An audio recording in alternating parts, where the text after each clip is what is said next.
독립기념일을 맞은 내일 미 전역에서는 다채로운 불꽃놀이 행사가 펼쳐집니다. 한인뿐만 아니라 타민족들에게도 한국의 광복절을 알릴 수 있는 행사가 계획 중입니다. 올여름 첫 열대성 폭풍 아서가 미 동부 지역으로 북상하고 있습니다. 실업률이 떨어지고 일자리가 느는 등 노동시장에 뚜렷한 개선세가 이어지고 있습니다. 뉴욕시 보건국이 아동들에게 필요한 예방접종 요구사항을 갱신했습니다. 이상은 이 시각 주요 뉴스입니다. 여러분 안녕하십니까? KBN 뉴스입니다. 238주년 독립기념일을 맞아 내일 미 전역에서는 다채로운 불꽃놀이 행사가 펼쳐지는데요. 특히 맨해튼 스카이라인을 화려하게 수놓을 메이시스 불꽃놀이는 단연 최대 크기로 펼쳐집니다. 뉴욕의 밤하늘을 30분간 화려한 폭죽으로 물들어 놓을 메이시스 불꽃놀이 주성훈 기자가 소개합니다. 1976년 허드슨강에서 처음 시작된 메이시스 불꽃놀이. 38회를 맞는 내일 밤에도 불꽃놀이의 하이라이트인 스마일 페이스 모양 등 다양한 형형색색의 폭죽이 뉴욕의 밤 하늘을 아름답게 빛냅니다. 특히 올해는 5년 만에 허드슨강에서 이스트 강변의 브루클린 브릿지로 무대를 옮겼습니다. 불꽃이 쏘아 올려지는 바지선은 사우스 스트리트 시포트에서 브루클린 브릿지 사이에 정박하며 저녁 9시 20분경 시작해 1분에 1,500개씩 30분간 총 5만여 폭죽이 1,000피트 높이의 뉴욕시 하늘을 화려하게 수놓습니다. 뉴욕시 최고의 연중 행사인 만큼 매년 300만 명 이상의 인파가 이곳을 찾습니다. 바로 앞에서 관람을 원하는 관람객들은 사우스 스트리트 시포트와 브루클린 브릿지 파크, 브루클린 덤보 지역 등지가 꼽히며 오후 2시부터는 인근 도로가 차단됩니다. 올해 불꽃놀이 배경 음악의 주제는 미 국가인 더 스타 스팽글드 배너의 탄생 200주년 기념으로 디바 재즈 오케스트라와 찰리 데니얼 밴드, 이디아나 멘젤, 빌리 포터 등이 무대를 꾸밉니다. 저녁 8시부터 MBC TV에서 생방송되는 식전 공연 행사에는 닉 캐논의 사회로 엘리케 이글레시아스, 아리아나 그랑데, 잭 브라운 밴드 등의 공연이 펼쳐집니다. 한편 뉴저지에선 저지시티 리버티 스테이트파크에서 뉴저지 최대 규모의 불꽃놀이 쇼가 펼쳐지며 한인 밀집 지역인 레오니아 오버팩 공원에서도 저녁 9시부터 불꽃놀이 행사가 펼쳐집니다. KBN 뉴스 주성훈입니다. 우리 대한민국의 독립기념일인 8.15 광복절, 미국에서 자란 한인 2세와 3세대들에게는 광복절보다는 인디펜던스 데이인 7월 4일을 더 의미 있게 생각하고 있을지도 모르겠습니다. 한인뿐만 아니라 타민족들에게도 한국의 광복절을 알릴 수 있는 행사가 계획 중입니다. 금홍기 기자가 취재했습니다. 뉴욕 한인 학생들을 중심으로 오는 8월 13일부터 15일까지 맨하튼 곳곳에서 광복절 행사가 펼쳐질 예정입니다. 코리안 위크로 이름 붙여진 이번 행사는 한인 1.5세 2세 청소년과 대학생 등 한인 학생들이 주축이 돼 독도가 한국 땅임을 알리고 광복절을 한인뿐 아니라 타민족들과 함께 즐길 수 있는 축제장으로 만들어 나갈 계획입니다. 학생들이 이제는 지식으로 더 이상 이제 독도는 한국 땅입니다만 계속 외칠 것만이 아니라 이제 지식으로 싸우고 그리고 왜 우리가 독도를 지켜야 하는지 그리고 독도가 왜 한국 땅인지를 정확히 알고 지켜나가야 된다고 생각을 했기 때문에 이번 행사 후원을 맡고 있는 뉴욕 한인 학부모협회는 학생들이 자발적으로 나서 광복절을 알리는 의미 있는 행사인 만큼 한인 사회에 많은 관심과 참여를 당부했습니다. 거리에서 노래하고 춤추고 신나게 하고 그 우리의 옛날의 광복을 축하하는 그런 거를 가르치지 않으면은 지금 우리 앞으로 더욱 강력하게 한국이 그렇게 나가야지 우리 미래가 더 강력할 것 같습니다. 코리안 위크 행사는 국가대표 태권도 시범단의 공연과 한국문화 전시회, 퓨전 놀이마당 등이 펼쳐지며 독도 플래시몹으로 행사가 절정에 이를 예정입니다. 코리안 위크 첫 행사는 다음 달 13일 오후 3시부터 5시까지 워싱턴 스퀘어 파크에서 14일은 오후 5시부터 8시까지 브루클린 브릿지 파크에서 열립니다. 마지막 행사는 광복절인 15일 오후 12시부터 6시까지 시청 근처에 있는 폴리 스퀘어에서 진행될 예정입니다. 많은 사람들이 이 날이 정말 코리안 인디펜던스 데이고 정말 축제인 날이구나라는 것을 조금 더 많이 알려주고 그것을 그냥 교육하는 것일 뿐만이 아니라 문화적으로 접근하고 또 공연적으로 접근해서 그날이 정말로 축제 같은 날이구나라는 것을 한국인뿐만 아니라 모든 사람들이 다 느낄 수 있도록 준비하고 있습니다. 광복절을 뉴욕에 알리기 위한 학생들의 움직임, 어른들의 든든한 뒷받침이 학생들에게 한인이라는 자긍심을 끝까지 놓지 않고 미국에서 성장할 수 있는 원동력이 될 수 있기를 기대해 봅니다. KBN 뉴스 금원기입니다. 이번 일주일은 좀 짧죠. 독립기념일 연휴가 기다리고 있어서인데요. 하지만 일기예보가 심상치 않습니다. 잔뜩 흐리고 계속 비 소식이 들어있는데요. 올여름 첫 열대성 폭풍 아서가 미 동부 지역을 강타할 가능성이 있다는 소식이 전해졌습니다. 오랜만에 독립기념일 연휴를 즐기려는 여행객과 시민들이 긴장하고 있습니다. 국립기상청에 따르면 열대성 폭풍 아서는 어제 플로리다주를 지나 동부 해안을 따라 북상하고 있는 것으로 알려졌습니다. 뉴욕을 포함한 북동부 지역은 독립기념일인 4일쯤 지나갈 것으로 전망되고 있습니다. 어제 플로리다주에서 최대 시속 60마일의 바람을 기록한 아서는 북상하면서 세력이 갈수록 확장되고 있습니다. 내일 새벽 노스캐롤라이나주에 이르렀을 때는 최대 풍속 85마일에 1급 허리케인으로 변할 것으로 예측됐습니다. 하지만 이후로는 세력이 다소 약화되면서 내륙으로 향하지 않고 대서양 쪽으로 벗어나 뉴잉글랜드 인근 해역을 거쳐 캐나다로 상륙할 것으로 예보됐습니다. 따라서 현재 예보상으로는 뉴욕 1호는 직접적인 영향권에는 들지 않을 것으로 관측되고 있습니다. 어제 시작된 비바람도 내일 오후에는 그칠 예정입니다. 이날 밤에는 구름만 조금 끼는 정도일 것으로 예상돼 이스트리버 독립기념일 불꽃놀이를 관람하는 데는 큰 문제가 없을 것으로 보입니다.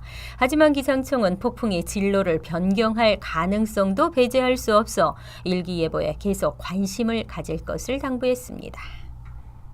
실업률은 지속적으로 떨어지고 반면 일자리는 20만 개 이상이 늘어났습니다. 노동시장에 뚜렷한 개선세가 이어지고 있습니다.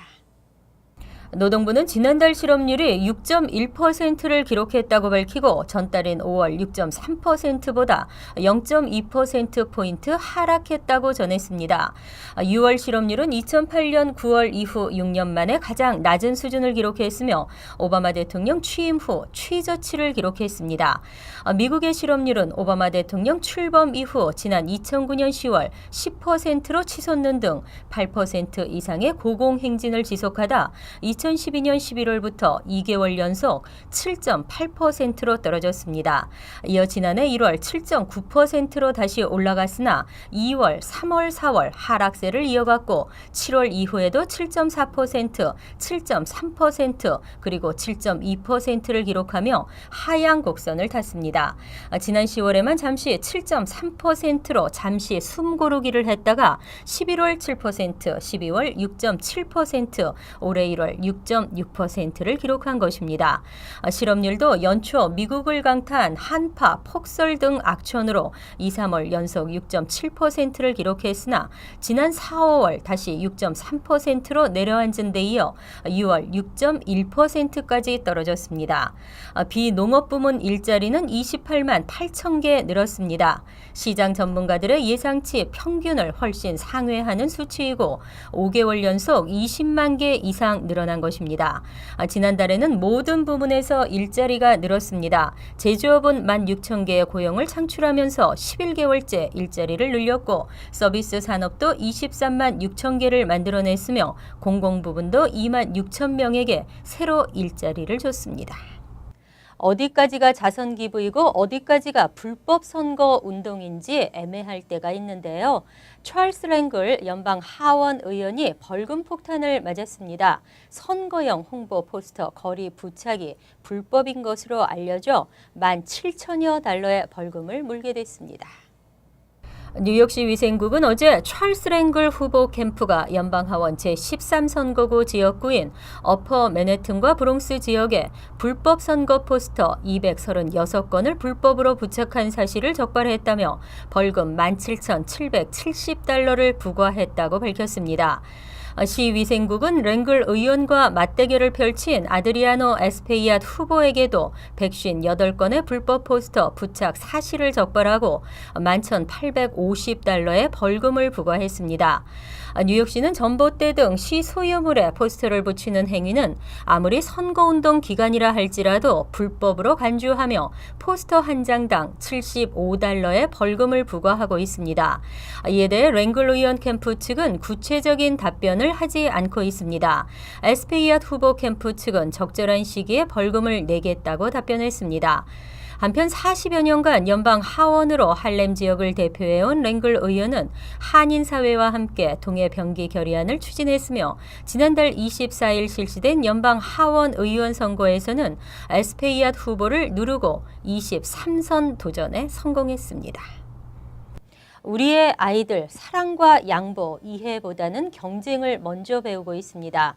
학교 생활이 원만해지고 성적도 더 향상될 수 있는 예술 교육의 중요성이 대두되고 있는데요. 뉴욕시 중학교, 고등학교 등의 비주얼 아트나 댄스 등 예술 교육이 강화됩니다.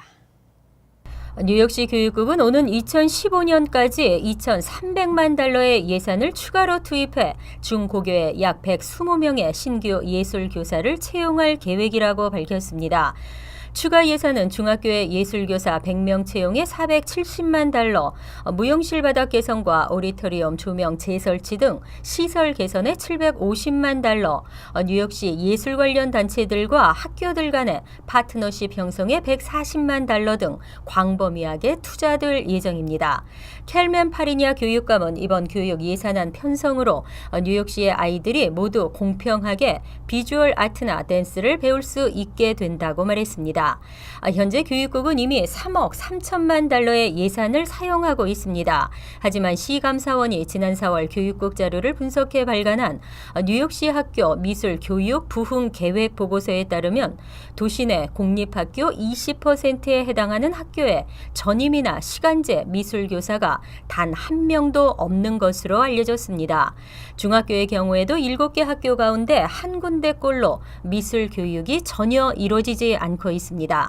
퀸즈에서도 공립 5개 학교 중 한 곳은 미술교사가 없고 17%의 학교가 외부 미술, 문화기관과 파트너십을 맺어 진행하는 연계 프로그램조차 보유하지 않고 있는 것으로 나타났습니다. 공립학교에 입학하기 위해서는 예방접종 증명서가 필요한데요. 뉴욕시 보건국이 아동들에게 필요한 예방접종 요구 사항을 갱신했습니다. 홍역과 백일해 외에도 수두와 소아마비 등이 추가됐습니다.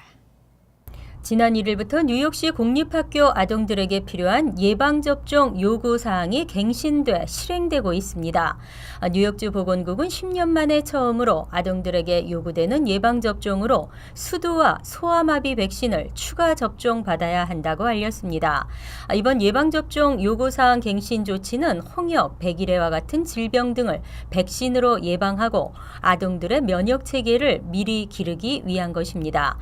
뉴욕주 2014에서 2015 학년도에 데이케어, 널서리, 프리스쿨, 그리고 프리킨더가든과 유치원에서 12학년까지 전학년에 걸쳐 공립학교에 처음 등록하는 학생들은 반드시 해당 연령에 맞는 예방접종을 마쳐야만 학교에 입학 등록이 허용됩니다. 연령별 예방접종을 제대로 갖추지 않으면 학교 등록이 거부될 수 있습니다. 부모들은 자녀들의 담당 소아과 의사를 통해 필요한 조건을 갖추도록 미리 상담하고 시행해야 합니다. 클로스터, 데머레스트를 포함한 북부 뉴저지 지역 오는 8월부터 전기 요금이 인상됩니다. 잇따른 허리케인 피해로 인한 시설 보수와 안정적인 서비스 제공을 위해 불가피하다는 입장인데요. 인상률은 당초 12%에서 6%로 조정됐습니다. 북부 뉴저지 전력 공급업체 라클랜드 일렉트릭은 오는 8월부터 평균 6.6% 요금을 인상한다고 밝혔습니다.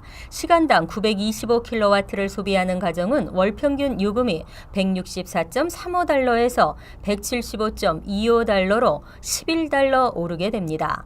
라클랜드 일렉트릭으로부터 전력을 공급받는 알파인과 클로스터, 데머레스트, 해링턴 파크와 노르드 등 북부 뉴저지의 버겐 카운티 시티 20개 타운은 이에 따라 오는 8월부터는 인상된 요금 영수증을 받게 됩니다. 당초 라클랜드 일렉트릭 측은 아이린, 샌디 등 잇따른 허리케인 피해로 인해 시설 보수 등에 막대한 자금이 투입돼야 한다며 11.5%의 인상안을 내세웠습니다.